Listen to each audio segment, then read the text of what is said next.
The Enron scandal, the fall of a corporate giant. Enron, once a leading American corporation, revolutionized the energy market with their innovative strategies. Their apparent brilliance overshadowed competitors, while their complex operations baffled ordinary individuals. However, the truth unveiled a massive web of lies, fraud, and political manipulation, making Enron the biggest scam in US history. The repercussions were devastating, with billions stolen, countless job losses, numerous convictions, a tragic suicide, and a public exposé of corporate greed.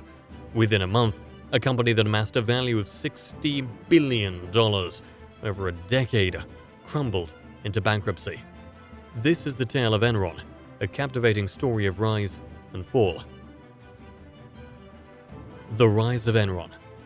Enron started out as a company focused on providing energy, specifically natural gas.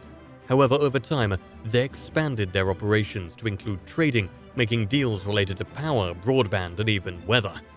This transition made Enron highly regarded by Wall Street, being seen as a company that could never fail, and their stock price consistently grew each year. Additionally, Enron had significant political connections.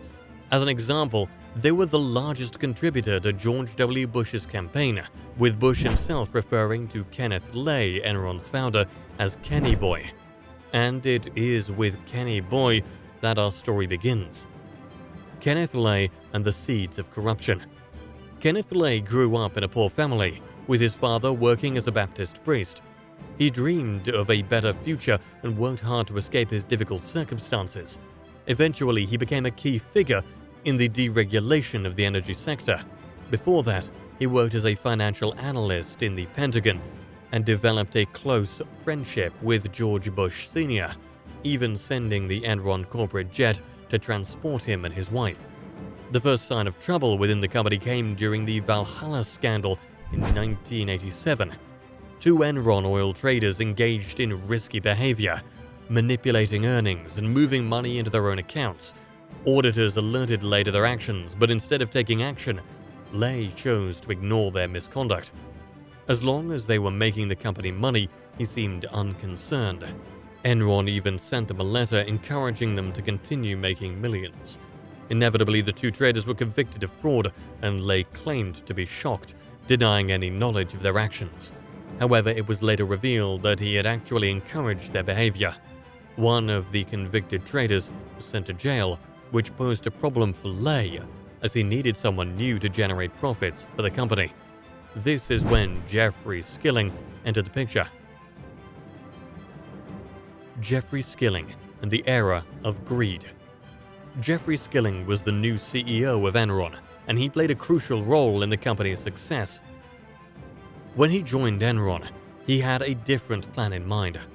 Skilling wanted to transform Enron from a gas supplier into a stock market for natural gas. To achieve this, he introduced a risky accounting practice called mark-to-market accounting. This method allowed Enron to count future profits from long-term energy contracts as current earnings. It was a major change from the traditional way of accounting, which only recognized profits when they were actually earned. By using mark-to-market accounting, Enron could project huge profits for the future and report them in the present. This made their financial statements look much better than they actually were. Unfortunately, this change also created a dangerous loophole that Enron used to manipulate its earnings and deceive investors. Skilling had a grand vision for Enron. He wanted to turn it into a company where people could trade anything imaginable. While the energy industry was still a significant part of Enron's business, Skilling saw a great opportunity in California's newly deregulated electricity market. The California Energy Crisis. The California energy crisis refers to a troubling time in California's history when the state experienced a severe shortage of electricity. This crisis occurred after California decided to deregulate its electricity market, which means it allowed more competition and flexibility in the industry. Unfortunately, the energy company Enron saw this as an opportunity to exploit the situation for their own gain.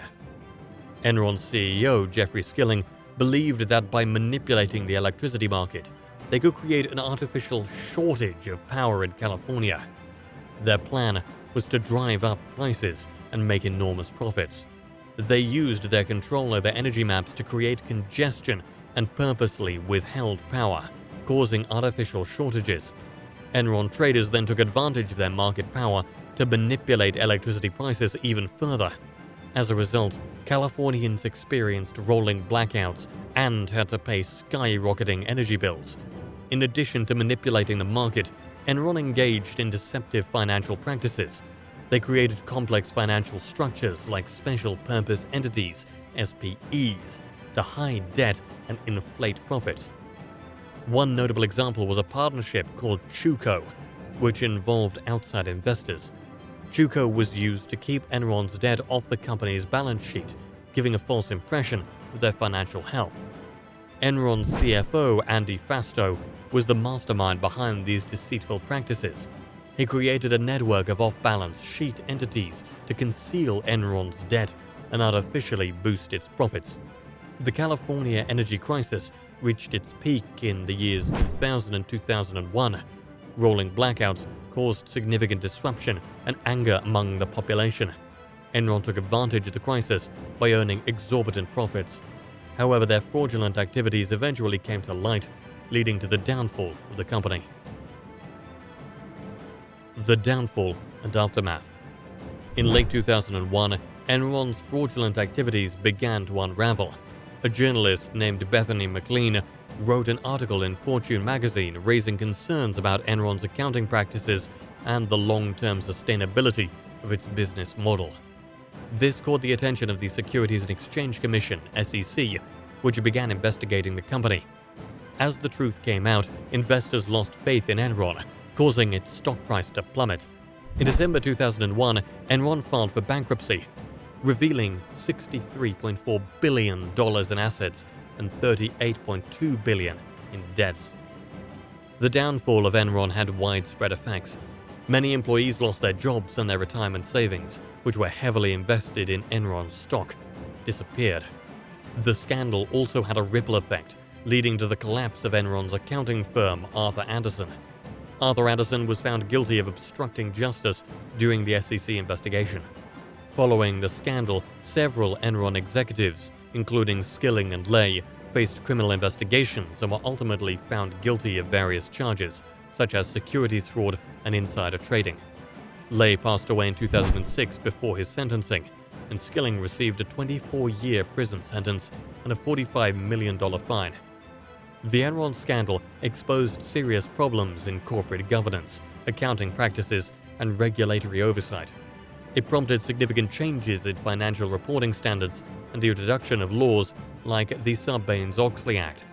These measures were put in place to increase corporate accountability and transparency. Lessons learned. The Enron scandal taught us important lessons about corporate greed, ethics, and oversight. Here are some key takeaways. 1. Ethical leadership. Enron's leaders promoted greed and dishonesty.